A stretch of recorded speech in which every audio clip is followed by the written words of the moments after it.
여러분, 지금까지 살면서 약속들을 하셨을 거예요. 그래서 뭔가 해주겠다, 부모로서 자녀들에게 약속도 하고요.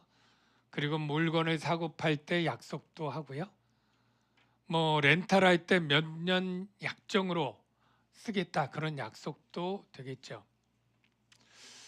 가장 의미 있는 약속들은 그래도 뭐 이런 것 아닐까요? 결혼할 때 신랑으로서 내가 신부를 사랑하고 보양하고 돌보겠다라고 약속을 하죠. 서약이라고 하죠.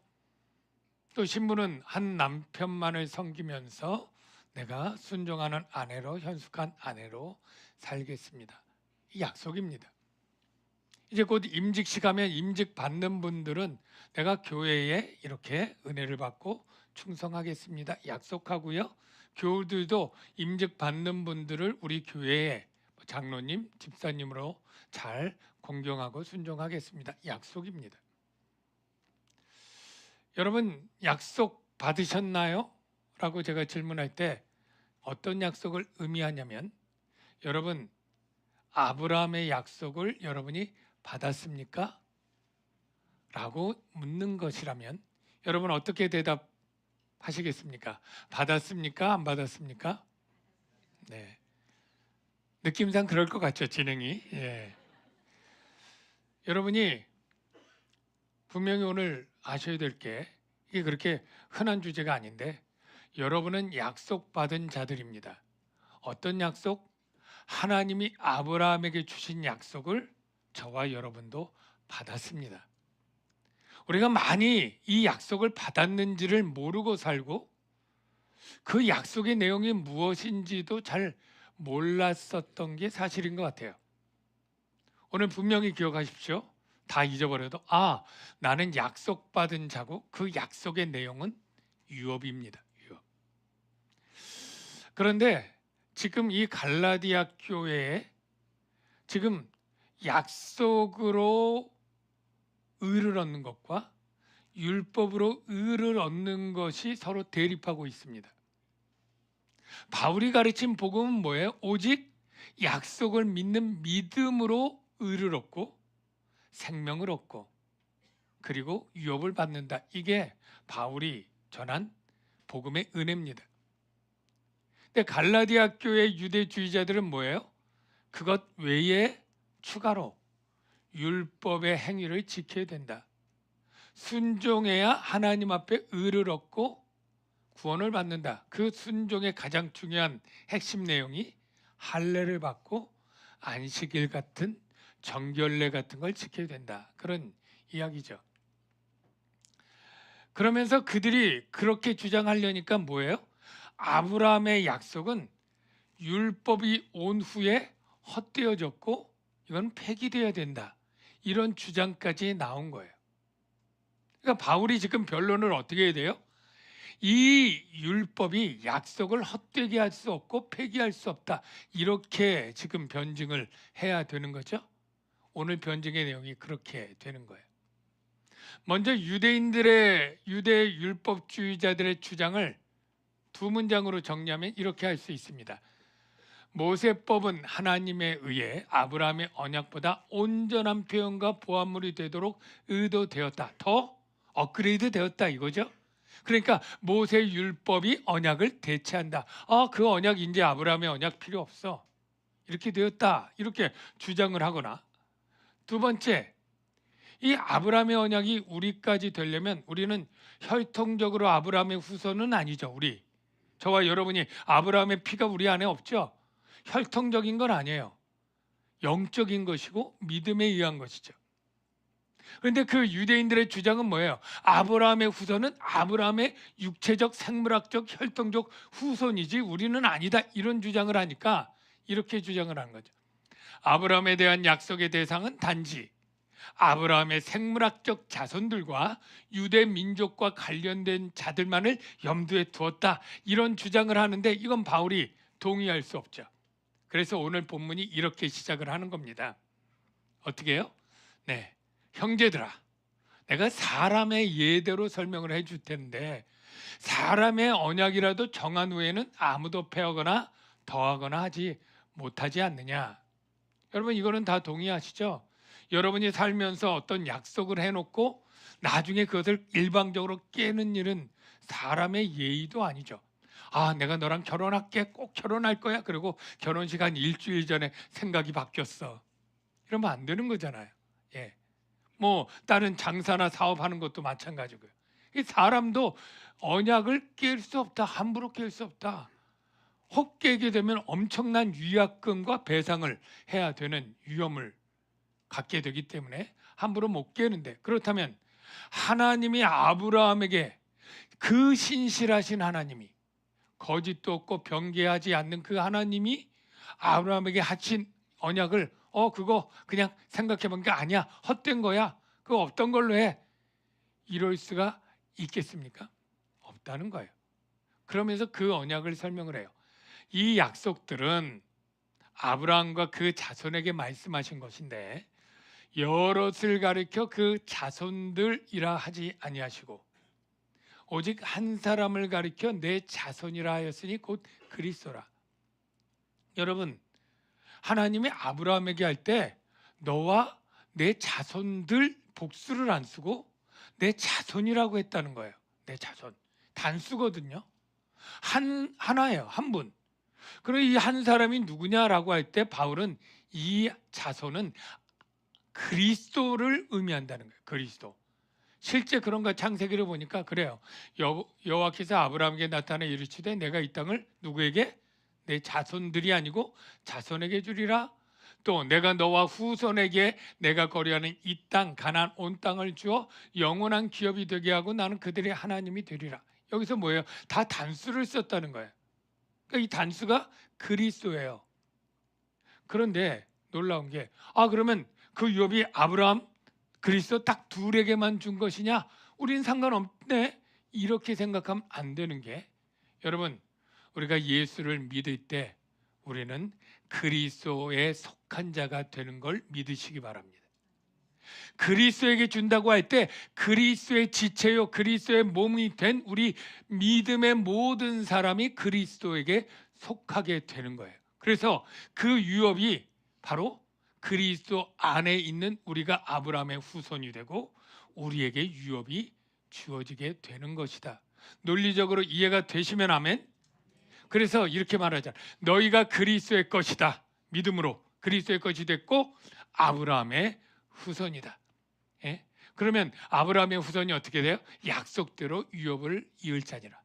정리하면 그 자손은 그리스도고 그리스도 안에 믿는 자들, 저와 여러분이 속했고 약속받은 자가 되는 거예요. 다시 한번 정리하겠습니다. 여러분 약속 받으셨습니까? 아멘. 아브라함의 약속을 받았습니까? 아멘. 아브라함의 약속은 그리스도 안에서 우리에게 유업이 준다고 하는 그 약속, 그 약속이 우리에게 있는 걸 믿으시기를 바랍니다. 유업이 구체적으로 무엇인가는 다음 주에 또 얘기하겠지만 한마디로 믿음으로 의롭게 된 자에게 성령이 오고요, 하늘나라 영원한 기업을 하나님이 주시는 줄로 믿습니다. 얼마나 감사하고 기쁜 일인지요.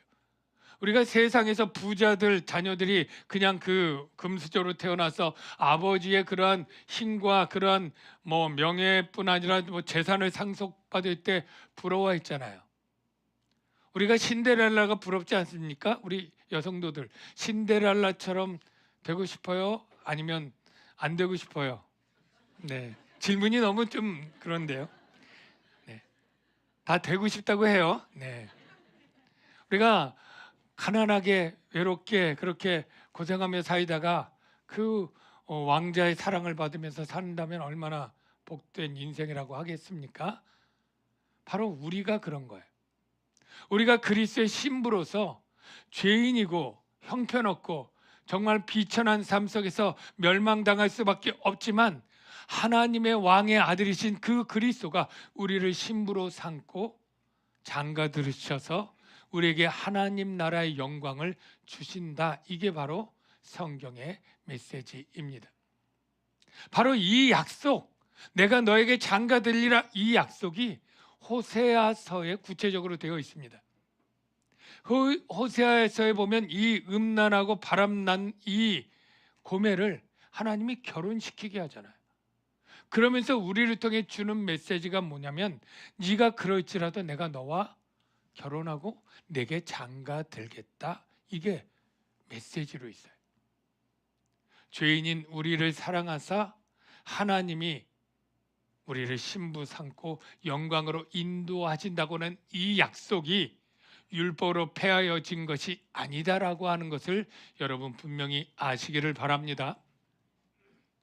그래서 이렇게 진행을 합니다. 내가 이것을 말하노니 하나님이 미리 정하신 언약, 그리스도 안에 믿는 자들에게 내가 유업을 주겠다고 하는 이 언약이 430년 후에 생긴 율법, 출애굽해서 모세를 통해 세우신 이 율법이 그 약속을 헛되게 하지 못하리라. 그래서 저와 여러분 다 믿는 자에게 주신 약속이 있는데요. 그것이 무엇입니까? 바로 유업이죠. 땅이죠. 아브라함이 여호와를 믿으니 그의 의로 여기시고 이 땅을 내게 주어 소유를 삼게 하려고 했다. 이 땅을 유업으로 주는데 저와 여러분도 그 땅을 유업으로 주는 줄로 믿습니다. 그러면 실제 우리가 가나안 땅을 받게 되는 걸까요? 이스라엘을 그 가나안 땅에 유업으로 받게 될까요? 그걸 영원히 받게 될까요? 사실은 영원히 받은 후손이 없습니다.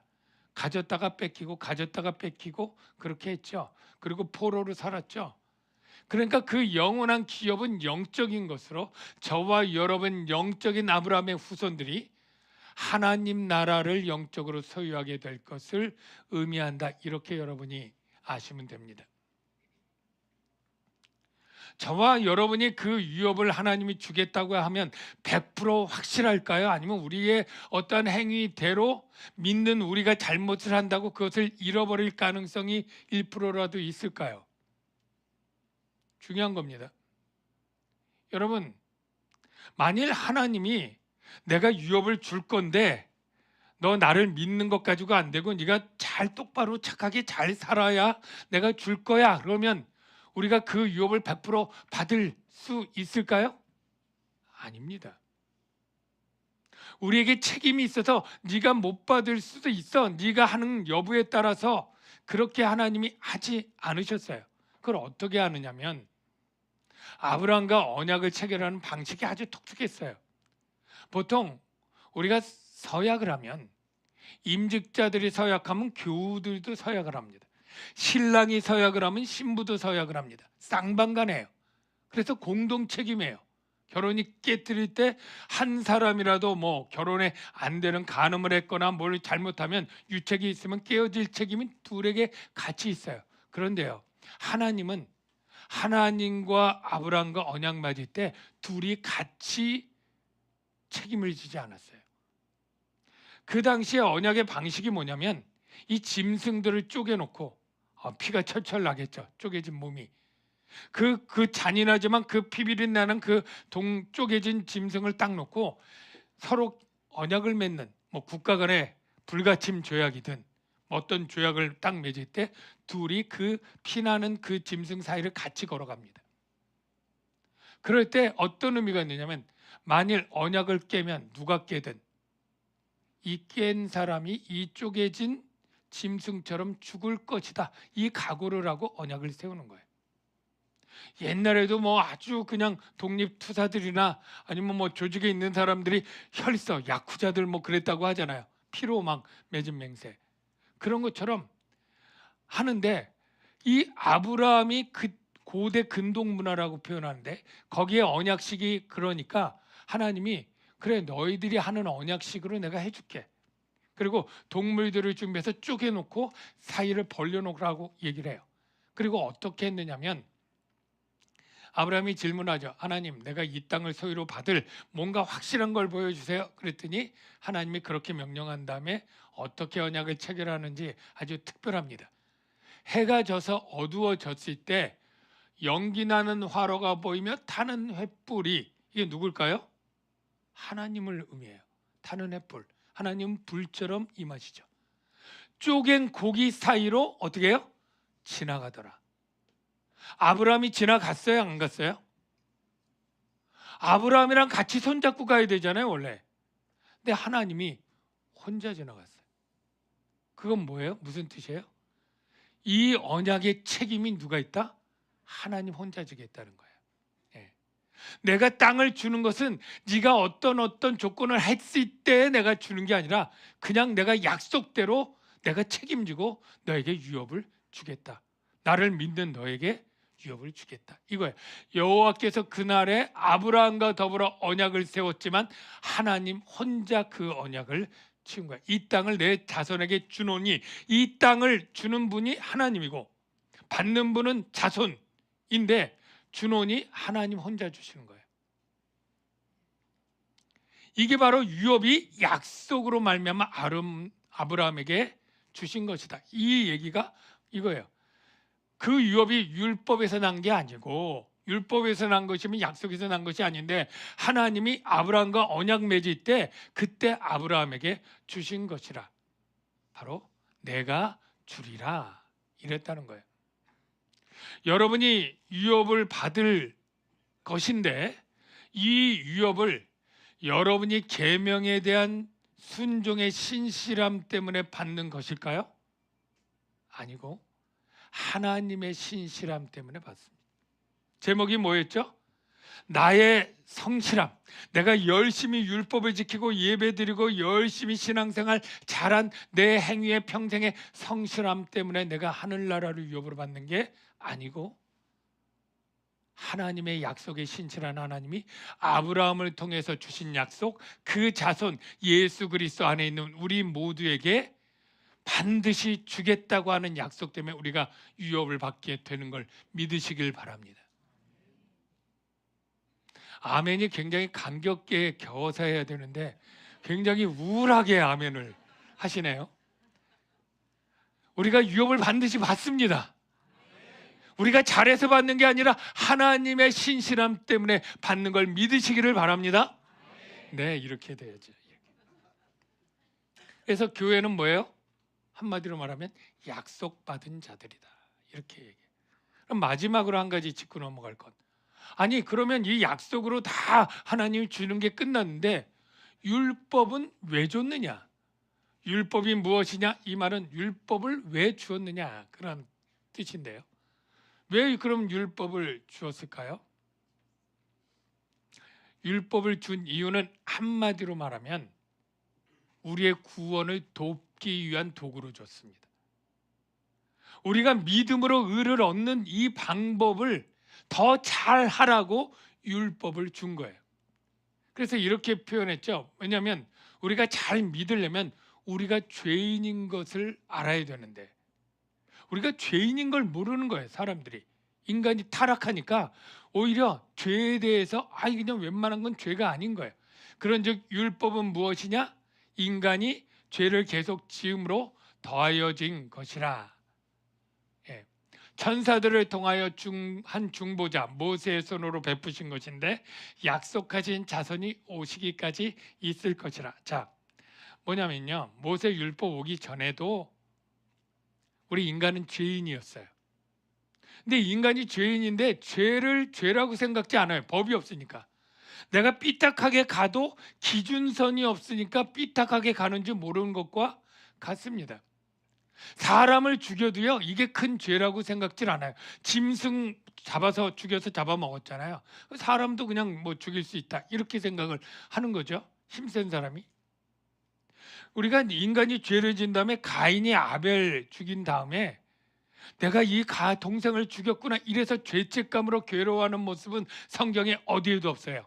하나님의 벌 때문에 겁내는 건 있어도 내 죽인 이 죄책감이 아니에요. 그래서 하나님이 그 가인에게 묻잖아요. 네 아우가 어디 있느냐? 그럴 때 두려워하거나 떨지 않고요. 내가 뭐 내 동생을 지키는 자입니까? 그걸 왜 나한테 묻습니까? 아주 교만하고 뻔뻔하게 대답을 하는 장면이 나오고요. 그 다음에 이 힘센 라멕이라고 하는 자가 나오는데 그가 사람을 죽이고 나서 두려워서 이걸 어떡할까 하지 않고요. 자기 아내에게 자랑을 해서 노래를 불러줬습니다. 가인을 위한 벌보다 라멕을 위한 벌이 훨씬 더 강하고 내가 힘으로 사람을 죽였다 이런 자랑의 시를 남기는 죄에 대해서 두려움이 없는 거예요. 하나님이 율법을 통해서 얼마나 인간이 죄인인지, 이 작은 것들도 하나님이 용서하지 못할 죄인이고 죄에 가두어서 그 누구도 죄의 가둠 속에 빠져나가지 못하게 해서 죄로 말미암아 하나님의 무서운 진노와 심판이 있고 멸망받을 비참한 존재라는 것을 율법이 알려주기 위한 것이에요. 그래서 율법은 복음에 반대되는 게 아니라 복음이 복음되도록 더 구원의 역사를 일으키도록 돕는 것이다. 그 이야기를 이렇게 얘기합니다. 그 중보자는 한 편만 위한 자가 아니라 하나님은 한 분이시니라. 여러분 혹시 성경을 혼자 읽다가 이 구절을 보고 이게 도대체 한글은 한글인데 무슨 내용인지 몰랐던 분들이 계실 거예요. 그런 분들은 아멘. 아예 안 읽은 적이 없군요. 이게 여러분 읽어도 잘 몰라요. 왜냐하면 이 말이 성경 중에서 가장 어려운 본문 중에 하나인데 신학자들마다 서로 해석들이 역사상 수없이 달라졌기 때문에 그렇게 난해한 구절인데요. 여러분 이거 쉽게 생각하면 돼요. 여기 중요한 거는 지금 율법과 복음을 설명하다 문맥 가운데 나왔잖아요. 하나님은 한 분이시다. 뭐 하나님의 유일성을 말하는 게 아니고요. 하나님에게서 한 분 하나님에게서 율법도 나왔고 복음도 나왔다. 언약도 나오고 복음도 나왔다. 그럼 이 둘이 반대될 수가 있겠느냐? 그 얘기를 하는 거예요. 중보자는 달라요. 아브라함과 모세가 다르듯이. 그래서 직역을 하면 이렇습니다. 그 중보자는 하나가 아니다. 아브라함과 모세 뭐 이렇게 다르잖아요. 그런데 하나님은 하나다. 원천이 하나다. 즉 아브라함에게 약속을 주신 하나님, 모세에게 율법을 주신 하나님이 같은 하나님이니까 중보자가 다를지 몰라도 같은 하나님에게서 나왔으니 약속과 복음이 반대될 수 없다. 이 얘기를 하는 겁니다. 그 다음 구절이 뭐예요? 그러면 율법이 하나님의 약속들과 반대되는 것이냐? 그래서 이렇게 문맥이 되는 거예요. 한 하나님에게서 나왔다면 서로 다른 입이 아닌데 다른 말을 서로 배치되거나 모순되거나 한쪽이 한쪽을 허무는 그러한 일을 했겠느냐? 말이 안 된다는 거예요. 율법과 복음은 반대되는 게 아니라 그것은 서로 돕는 것이고 서로 짝을 이루어서 우리의 구원을 돕기 위해서 하나님이 주신 것이다. 이것입니다.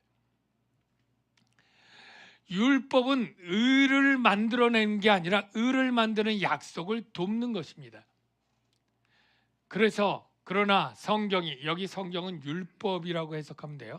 그러나 율법이 모든 것을 죄 아래 가두었으니, 여기 모든 것, 이것은 모든 사람을 죄인으로 만들었고 이 우주 만물도 다 죄로 오염됐기 때문에 모든 것이라고 표현한 것은 맞지만 우리가 염두에 둘 것은 모든 사람이 죄인이다. 죄 아래 가두었다. 가두었다는 것은 스스로 그 죄를 해결할 방법이 있다 없다?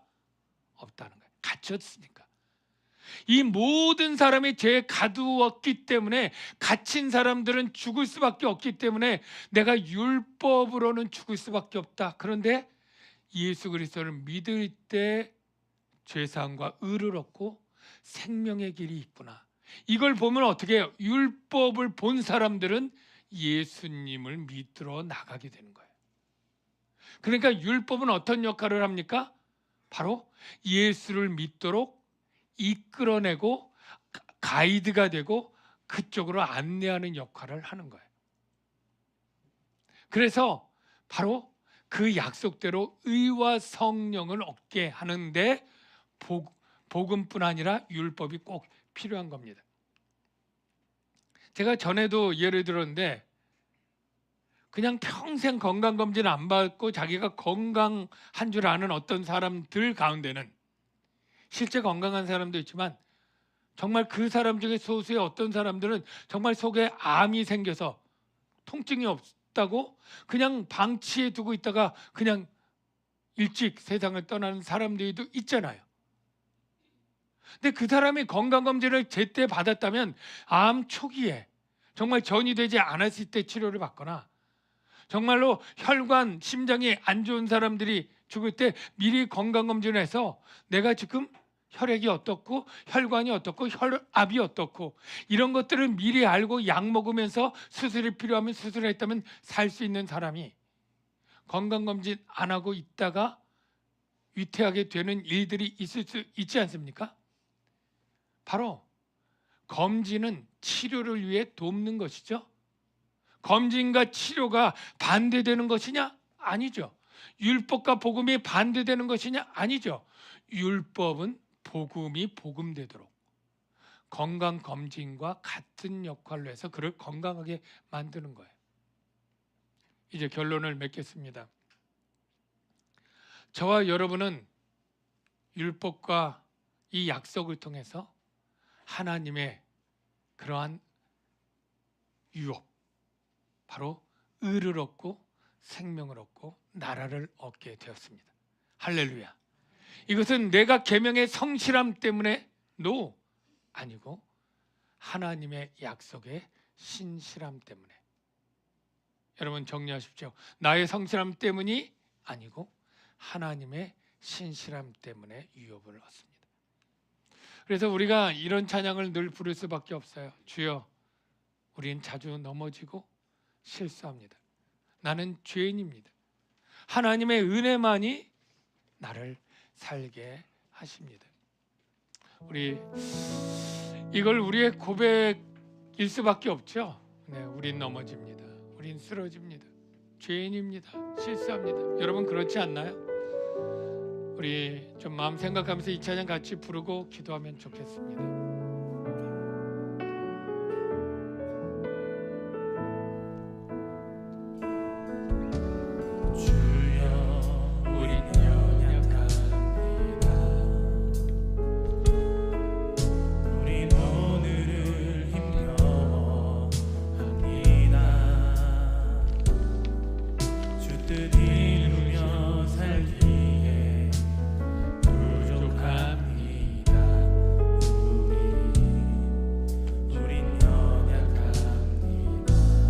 우린 넘어집니다.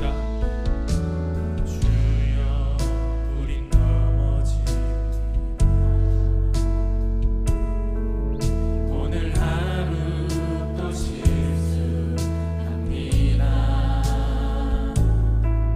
주의 긍휼을 구하는 죄인입니다. 우리 주만 바라봅니다.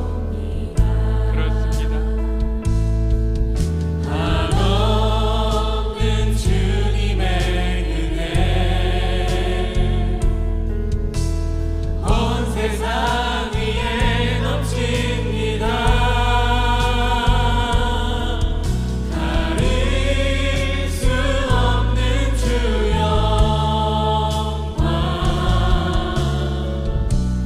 온 땅 위에 충만합니다. 주님만이 길이오니 우린 그 길 따라갑니다. 그날에 우리를 이루실 주는 완전합니다. 여러분, 우리의 구원은 내가 열심히 노력하고 애써서 되는 것이 아니에요. 우리는 그렇게 결단하고 결심해도 넘어지고 실수하고 죄를 질 거예요. 우리의 소망은 그럼에도 불구하고 하나님의 신실하신 약속이 내가 너를 사랑하고 내가 너를 의롭게 여기고 내가 너를 구원하여 나의 나라로 인도하겠다고 하는 하나님의 신실한 약속 때문입니다. 이 시간에 우리 하나님께 좀 감사하고 감격의 기도를 좀 드려야 되지 않겠습니까? 나를 이렇게 사랑하시고 은혜 주신 하나님 감사합니다. 이렇게 우리 감사 기도하고요. 아직도 이 은혜를 알지 못하는 사랑하는 이들이 너무너무 많은데, 그래서 우리가 낙도 선교도 오늘 가는 것 아닙니까? 하나님, 이 하나님의 구원의 은혜를 우리가 감사하고 증거하며 살아가는 우리 삶이 되게 하여 주시옵소서. 우리 이러한 제목으로 다 같이 주여 한번 외치고 통성으로 기도하겠습니다. 주여, 주님, 우리가 이렇게 연약해서 늘 넘어지고 실수합니다. 우리의 힘으로 우리의 구원을 이룰 수가 없습니다. 우리가 스스로 하나님 나라를 들어갈 수가 없고 우리가 스스로 의롭게 될 수가 없습니다. 우리는 하나님의 자녀가 될 수가 없습니다. 오직 아버지 하나님 주님의 은혜로 아버지 하나님 우리가 설 수 있습니다. 아버지 하나님, 우리를 하나님의 신실함으로 우리에게 구원해 주신 은혜 생각하니까 너무나 감사합니다. 하나님 찬양과 영광을 받아 주시옵소서. 하나님 찬양과 영광을 받으시옵소서. 하나님 감사합니다.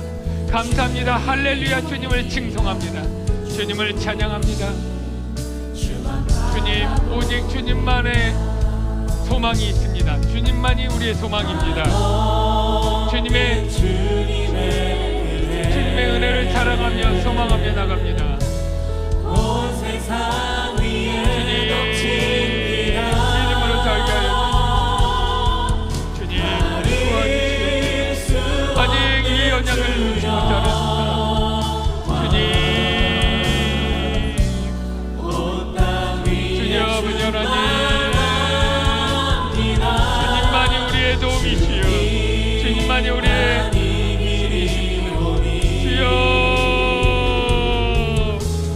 주님, 우리가 믿음으로 나가게 하여 주옵소서. 오 아버지 하나님 감사합니다. 주님,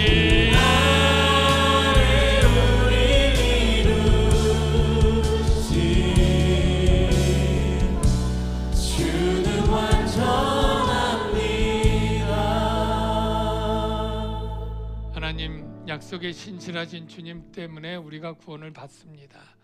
그 은혜 너무나 감사합니다. 잊지 않고 감사하며 살아가는 우리의 삶이 되게 하여 주시옵소서. 예수님의 이름으로 기도합니다.